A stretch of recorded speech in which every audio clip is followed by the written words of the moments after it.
Yes. Yes. Una coisa nham nham nham. Good. Yes.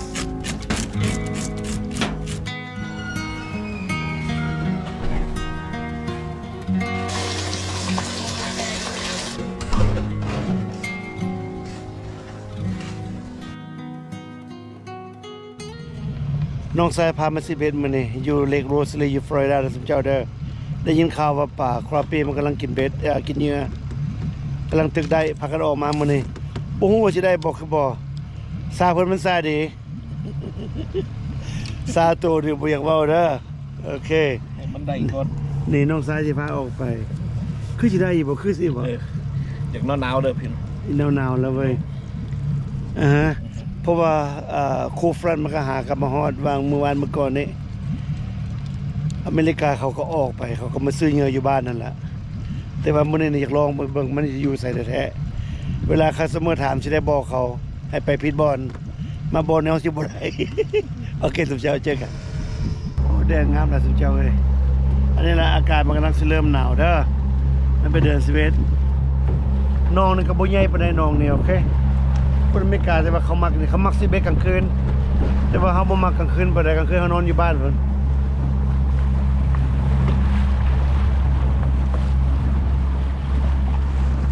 นั่งเฝ้าคันเบ็ดกับเงานอนบางนึงนี่ได้ปลาตัวนึงแล้วสมเจ้าไว้ทอดฝ่ามือนี่แหละปลาครอปี้ตัวนี้เนี่ยมง2 พาวตามธรรมดาแล้วมันก็ตัวน้อยเดี๋ยวนี้ค่อยได้ตัวนึงตัวเดียวเอาตัวใหญ่ไม่กำลังเติมน้ำใส่แท่งปลาไว้ที่เอาเพิ่นบ่ให้มันตายบางทีเอาไปปล่อยอยู่น้ำหนองเอาคันบ่ได้น้อยก็ไปปล่อยอยู่หนองคันได้หลายได้ก็แม่น ทอดบ่ไหมลาบพร้อม โอเคสมเจ้าได้ตัวหนึ่งเลยเด้อแล้วสิทายให้เบิ่งดอกสมเจ้าเห็นทอยเบ็ดบ่ตัวนั้นกับตัวนั้นสีแดงกับสีเขียวโอเคโอเคตาคอยเบิ่งทอยนั่นจนตาเร็วละ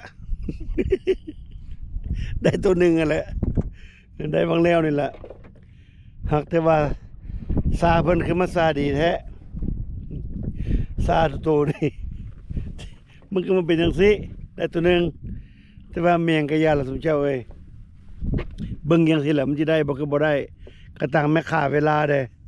เกิดเป็นมื้อนางเฝ้าแต่ห้านหั่นน่ะออกมาเล่นมื้อนี้ใครจะน้องพามาเล่นน้ำเบิ่งถอยนี่นิ่งไปนิ่งมาอยู่โอเค มันก็เบิ่งอยู่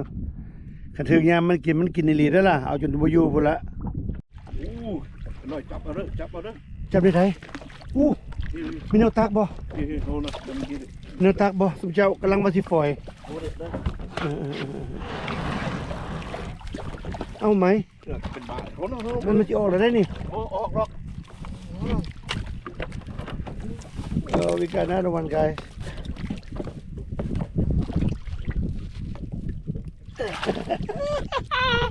สมเจ้าเบิ่งดิอันนี้ละปลาน่ะมันคือมาตัวใหญ่แท้โอเคคักหลายไหม wonderful ได้2 ตัวละบัดนี้นะไม่กินอีกแล้วไหมปลากินเบ็ดสมเจ้านี่โอ้ยเว้ยมันสิได้ซอฟต์ฝอยได้นี่มันสิฝอยบ่ได้ละปลากินเบ็ดโลดสมเจ้าได้ปลา2 ตัวละถ้าเสียวตาเบิ่งพ้นเสียวตาเบิ่งถอยแล้วก็สิเว้าเรื่องสุฟังเด้ออันนี้พากันหัวกันมวนกับแม่นแต่ว่ามันเรื่องแท้ๆตัวนี้น่ะโอ้หมอเนี่ยมันขี่เรือไวขนาดสมเจ้าเอ้ยเบิ่งดู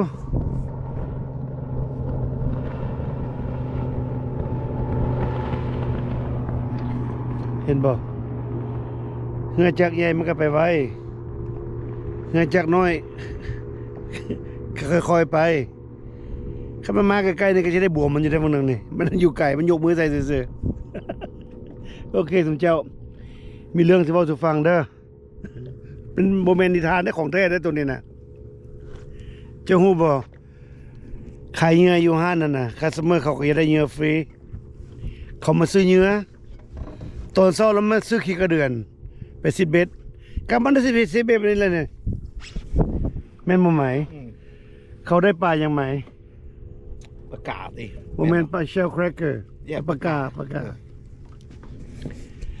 เราได้ปลาเชลแครกเกอร์เขาให้คนหนึ่ง50ตัวแล้วมันซื้อเหงื่อ4กล่องแล้วออกไปสิสมเจ้าเอ้ยออกไป5-6โมงเช้าไรโมง8-9โมงเข้ามาล่ะเราได้ปลาหลายบ่น้อยก็บ่ฮู้แต่ว่าเราย่างเข้ามาหันล่ะเรายืนเบิ่งหน้าเฮาแล้วเราว่า Yo one fish ความหมายว่า เจ้าจะได้ปลาบ่หุ้ยเจ้ามาซื้อเหงื่อมื้อเช้านี่เจ้าได้ปลาหลายปานนั้นพุ่นวะเราได้หลายเราขี้คร้านคลีนปลานี่เด้อปลาเชลแครกเกอร์นี่ปลาของ Red Ear right เวลามันกินนะมันกินหูดับตะไมมันเข้ามาเป็นร้อยเป็นพันเลยโอเคมันกินยวนละเพราะว่ายามมันเข้ามาบรีดมันเข้ามาผสมพันธุ์แล้วเรามาให้พอดีตัวแม่กับตัวพ่อมาอยากจะไปห้อนกระดูกกระเดียวเพิ่นได้เพิ่นกับบริยุนเมาละโอเคนี่เว้าพื้นเว้านัวหัวมวลให้พี่น้องได้ฟังถึงเรื่องแท้ๆได้ว่าแม่เอ้ยเพิ่นเอาปลามาให้นี่นะคู่นึงนี่นะเอาอยู่บ่แต่ว่าเฮาบ่ได้คลีนเฮาบ่มีเวลาคลีนเพิ่นเลยเห็นปลาเพิ่นเลยว่าห้วยลูกเอาก็เอาตัวเขาเอามาให้นะเป็นบ่ไหมจักตัวก็ 50ตัวเว้ยคู่หนึ่งเว้ย กูนึง คันบ่เอากะห่วย บ้า หิวได้เว้ย เอาแล้ว เอาแล้วมันได้ก้นแล้วสิหนีนะแล้วเราว่าค่อยขอเอาขี้กระเดือนตื้ออีกได้บ่แล้วว่าโอ้เอาก็เอาติเฮาบ่ได้ไปซิดเบ็ดเฮาขี้กระเดือนแรกเอา แล้วขอ8ครับ8ครับก็ให้เราไปโลด8ครับนะไปตู้นั้นโมง8กับโมงไปอีกถ้ามีถึงมันก็2คนเป็นนำกันกับเพิ่นนั่นน่ะเพิ่นเอาคู่นึงให้เฮาคู่นึงไว้บัดมาบัดที่2เรามาผู้เดียวสงสัยหมู่นี่คือสิบ่ไหวเจ็บแขนดึงหลายย่างมาอีกโมง12โมงแล้วมัน1โมงตอนเที่ยงน่ะสมเจ้ามาหาเพิ่นเข้ามาหาเพิ่นละว่าอัน Y'all want more fish ตัวแม่คลีนยังบ่แล้วซ้ำป่าตัวใหม่ในวิทย์นะนั่นเน้มึงนานแล้วแม่เราเอามาอีกแล้วนะสิวันไหนนี่เอาอยู่บ่ได้ยินเสียงตัวแม่ว่าค่อยๆนี่แล้วเอาก็เอาตัววันนี้เขาเอามาให้แล้วนะลูกวันนี้เอาก็เอาตัวโอเคเจ้าคลีนนะแม่เด้อแต่ว่าเฮานี่ยังมีค่าเวียกอยู่ปอกๆแปลกๆในช็อปมันล่ะบ่ได้คลีนปลาใส่เพิ่นตู้พ่อเพิ่นนั่งเบิ่งซื่อๆตู้พ่อเฮาอันเพิ่นละนั่งเบิ่งเพิ่นบ่ได้คลีนตู้แม่คลีนผู้เดียวง่อยขอขี้กระเดือนไปอีก8ครับอีกง่อยตู้นี้แล้วสิมีวิธีหยังนี่วะเอาให้อีก8อัน4โมงแรงสมเจ้าเอ้ย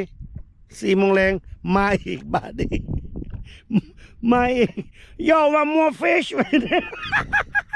โอ้ยจะแม่นเราได้อะไรกันได้กันเนาะนี่บ่ไหมตู้พ่องวกหน้านี่ไหมเอ้ยบ่อยากเห็นครูป้าสุเจ้ามันก็เป็นแต่เว้าให้ฟังนะสุเจ้าเอ้ยคอยก็บ่อยากแล้วสิเว้ามานี่ตู้แม่งวกหน้าขึ้นแล้วก็มือเอาหัวแล้วก็ย่องๆเด้เอามาตายอย่างกระเดกกระดอแท้โอ้ยแม่เอ้ยบ่อ่อนกระดูกกระเดียวเด้อเจ้าน่ะปลากินแล้วไหมบ่เฮาเว้าไปนี่มันก็ขึ้นห้องหาเพิ่นเนาะเว้าไปว่ามาแล้วก็ขึ้นห้องหาเพิ่นแล้วก็ห้องคือมื้อแรงแล้วเว้าภาษาลาวหั่นนะเอามาตายอย่างกระเดกกระดอแท้ว่าซั่นกูยังกินบ่แล้วเด้อแล้วตัวไม่กล้าเราตื่นแล้วพวกเราเสียอย่างว่า she happy or she mad แล้วว่านะพวกเขาบอก ตามคอยฟังเสียงเราห้องคืนแหงมันนี่ทรงเสร็จเรานอนแฮปปี้แล้วนี่ บ่เป็นหยังเอาปลาไปนี่ในย้อนว่ามีแต่อายกับเอื้อยไอ้เทียนกับไอ้เข็มเพิ่นได้ยินเสียงแม่ห้องกันนะเพิ่นเลยมาซอยกันเฮ็ดให้มันแล้ว วันนี้ตัวแม่หลังจากแล้วมาแล้วว่าลูกเอ้ยวันนี้คันอีตานี่นาวย่างเข้ามาในห้านปิดห้านแล้วเด้อ สิปิดเอาไหนแม่แล้วมาห้องบอกแล้วเขาบอกเอาเราก็คิดว่าเขาอยากได้เนาะเขาก็เอามาให้ อันนี้แหละสมเจ้าเอ้ยซาเพิ่นมันซาดีป่ากันจนบ่อยากเอาบาซาตัวมันนี่นะสองไอ้น้องหาได้สองตัว ตาเบิ่งถอยหั่นน่ะจนตาเร็วละหากแต่ว่ามันอยู่ในแว่นตาสมเจ้าบ่เห็นดอก เอาแล้วสิเล่าเรื่องสู่ฟังเองเบิ่งก่อนถอยมันหมุนไปหมุนมาเบ็ดของกันอยู่พุ่นค่าแต่ฝอยอะไร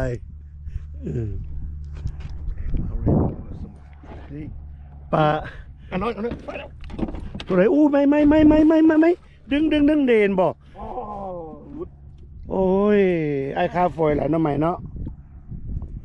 ขอเธอเดิมใหม่นะ โอเคฝอยตื้อมีบ่เอาคือบ่เป็นเหยื่อแม่ เนี่ยมันยังดี บ่เหยื่อบ่ดีเป็นเหยื่อ เบิ่ง เป็นเหยื่อ เนี่ย เป็นเหยื่อเห็นบ่ปลามันตายอะไรมาค่อยค่าฝอยล่ะสุเจ้าเอ้ยค่อยค่าฝอยอะไรปลากินเบ็ดกับบ่ฮู้มือโอเคสิตั้งใจสิเบ็ดก่อนจังหน่อยน้องมันสิติดยาลงเรือ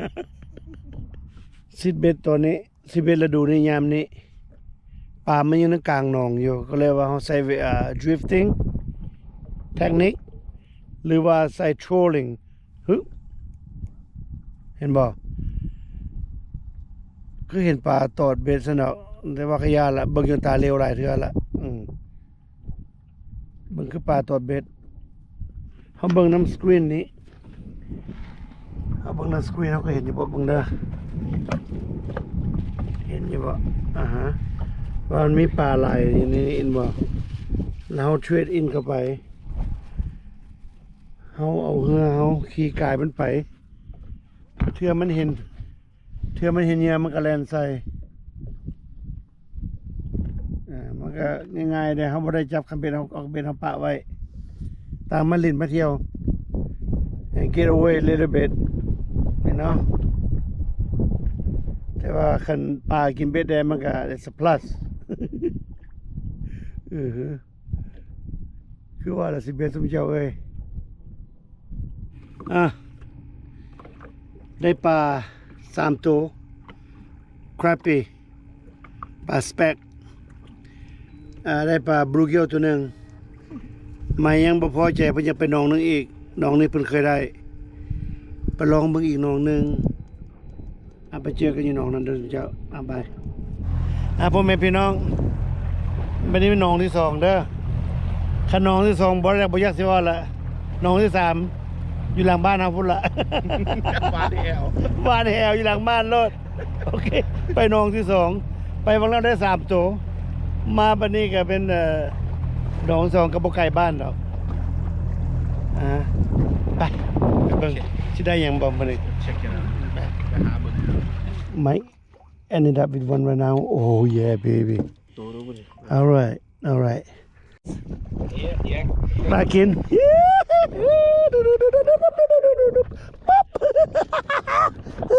I'm not gonna wait for that net, brother. Yes. All righty. Now we got another one. Chris, I talk to you. You see my phone? I'm FaceTiming you. Oh, hold on. Good mate. FaceTime.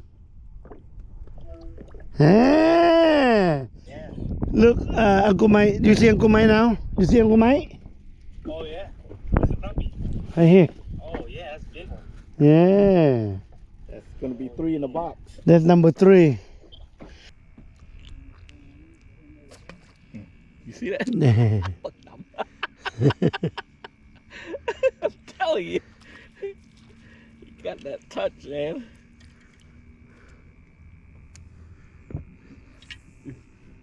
You know, we want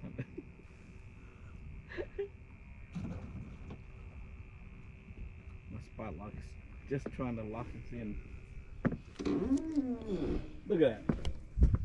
Look at that. God dang it. slap My first time, Mike. Yeah, you know.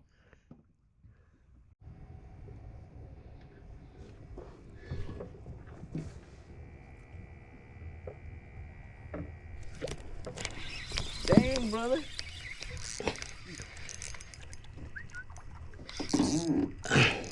Oh, you reset your thing. yeah oh yeah thank you guys for telling me about the depths.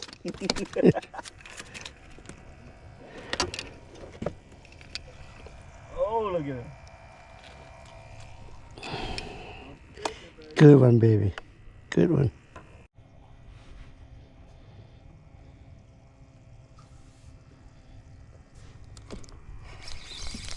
Dang, you catching it, brother. Oh, good one. Good size. There you go.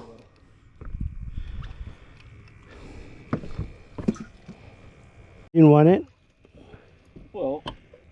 Or you keep playing with I it? was just playing with my bobber. Oh. There you go. Mike got one. We got dinner. I don't know what I'm catching, but Oh, big one. Boy, man, I'm good. he's a big one, huh? You want to what? Okay. We got him. ได้แล้วสมเจ้าเอ้ย Remember your depth. We got him. Yes, right there. คือได้แทนว่าตอนปากกันเลยเบ็ดของกันนี่อยู่แต่กะยานะเฮ็ดได้ไหมคือว่าดึงซื้อของอ้ายล่ะ Tuck there. หมุนเข้ามาเอาแป้งยามปลามันกำลังกินเบ็ดนี่น่ะยามปลากินเบ็ดของคักแล้วเด้ Tuck there. บ่เยอะสิว่าละAnother one for Mike.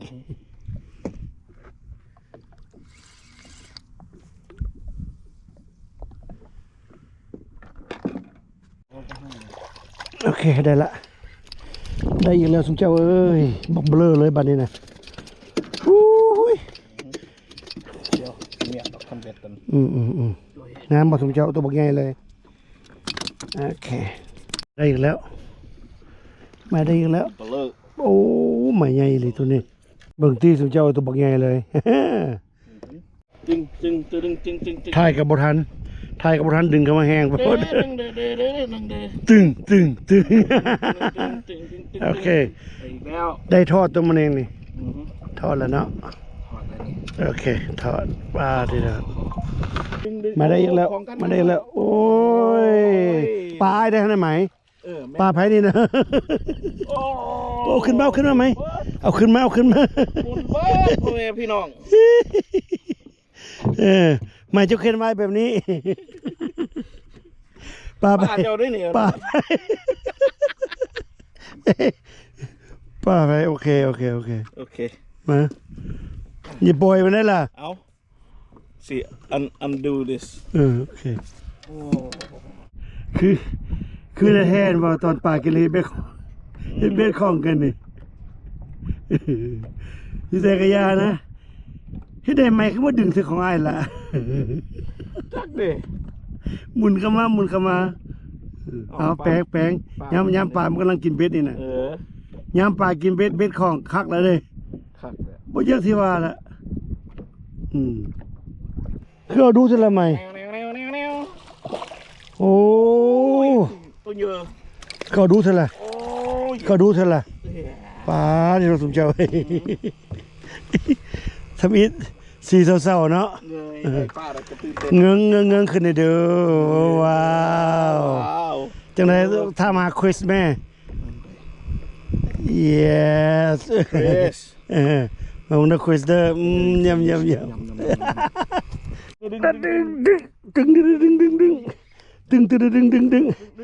ดึงโอ้ปักใหญ่เบลอเลยสมเจ้าเว้ย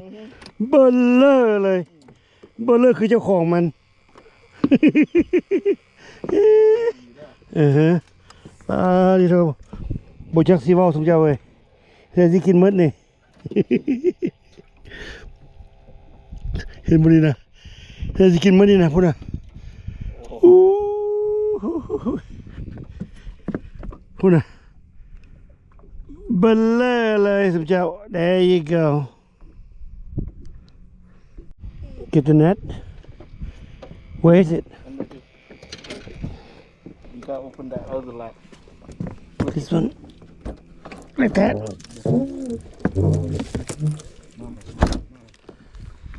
มีอย่างนี้นะปลาอย่างนี้ไหมค่อยๆนี่เป็นปรากฏเด้อโน้ตบนปรากฏปรากฏสิบวยแบบนั้นโอ้แฮวเอามึงคิดเองกูสั่งให้ปรากฏนี่นะเอา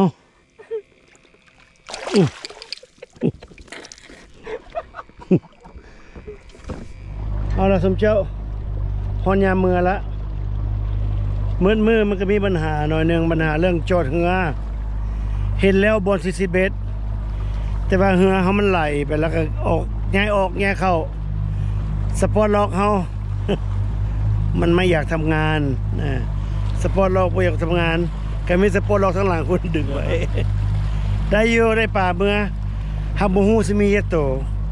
เสียวมือขวาแล้วก็ทอดให้พี่น้องเบิ่งเด้อว่ามันสิแซ่บบ่ ได้ปรากฏหน่อยอย่างเมื่อเลย อ้อแฮวปรากฏเขาบอกเด้อ สมเจ้า คันตายก็บ่ต้องทานหาเด้อปรากฏอันเด้อ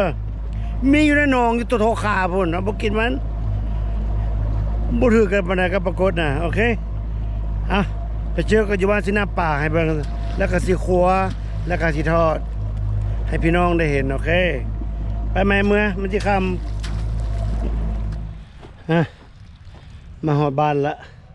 สิขัวป่าไปทอดได้บ้านนี่เอาขึ้นมาเบิ่งดูโอ้โห 1 ได้เยอะตัวได้มุง10 กว่าตัวไว้เพราะว่า 2 2 3ป้ามตัวใหญ่เท่ากันหมดเลย4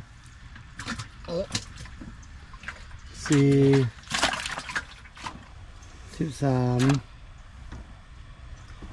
14 is it right โอ้เก่ง16 15ปาดิโด16ปานั้นพุ่นน่ะ17ตัวโอ้โอ้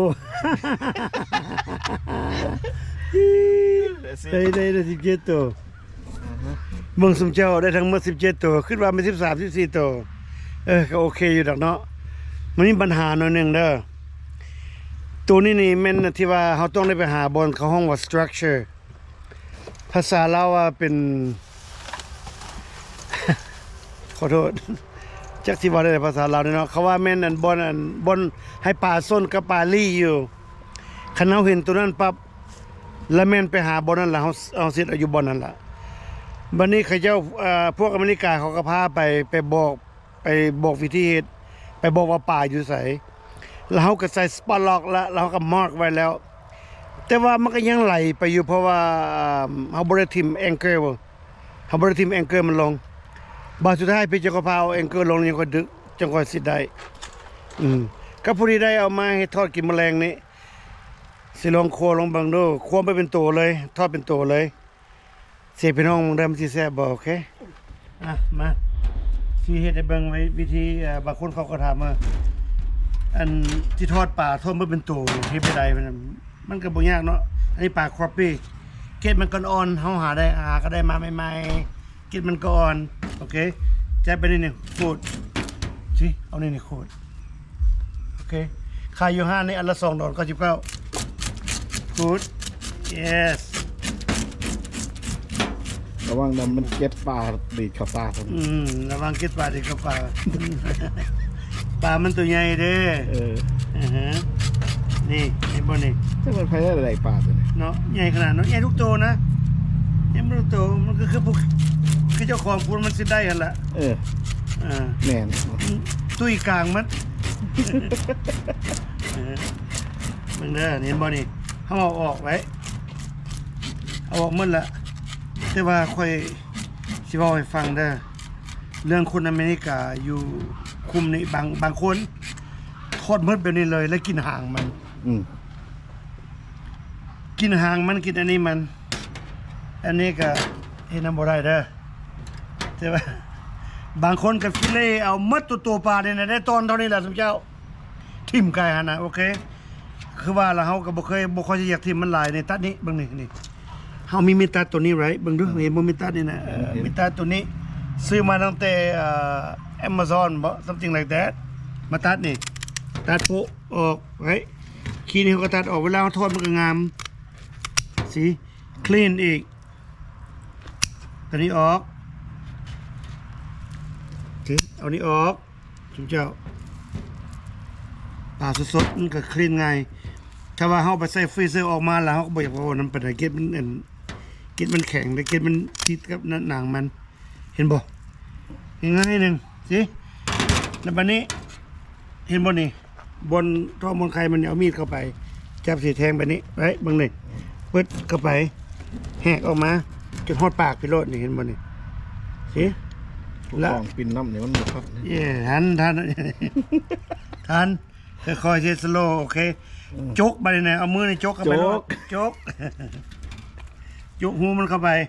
2 นิ้ว 3 นิ้วตัวใดมันหลมเอาเข้าไปรอดออกมาแบบนี้เห็นบ่นี่สิไปให้เป็ดให้ไก่กินก็ได้อันนี้นะใส่ผักก็ดีแต่ว่าอันนี้บ่ให้เป็ดบ่ให้ไก่เด้อใส่ผักก็ได้โอเคมุกก็ได้แต่ว่าเขาว่ามกขี้ป่าเนาะเฮาก็บ่เซียนปานใดบ่อยากเฮ็ดมาแล้วบ่ไปกินใช้เวลาล่ะคำว่าแล้วบางคนก็เจ้าก็เห็นมกกินมุกมันนะสุเจ้าเบิ่งน้ำมันมันนี่นะปลานี่มันกำลังสิไข่โอเคมันมีไตมีตับมัน something like that อยู่นะเอาไปมกก็ได้แต่ว่าเฮายาแล้วบ่มกบัดนี้ก่อนเฮาสิทอดไว้เพิ่นจะกินทอดก็ใช้กับตำมะฮงต้นมะฮงก็เลี้ยนเต็มต้นมะฮงน่ะถ่ายเพิ่นเบิ่งได้ไหมต้นมะฮงน่ะเตี้ยเลยคือเจ้าของ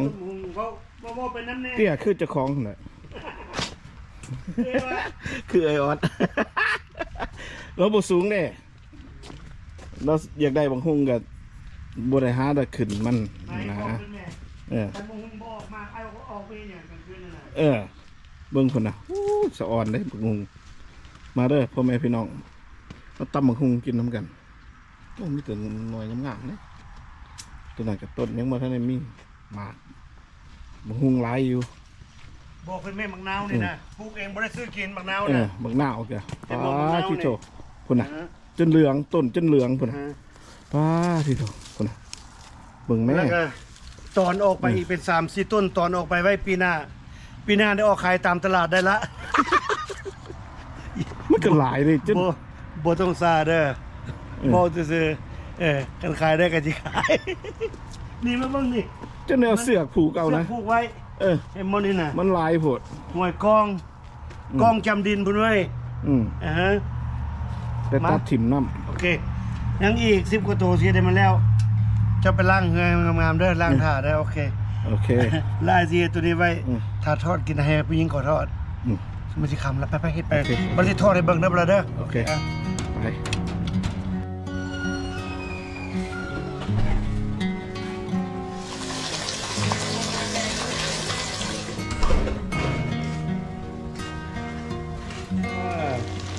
เป็นยังไงขนาด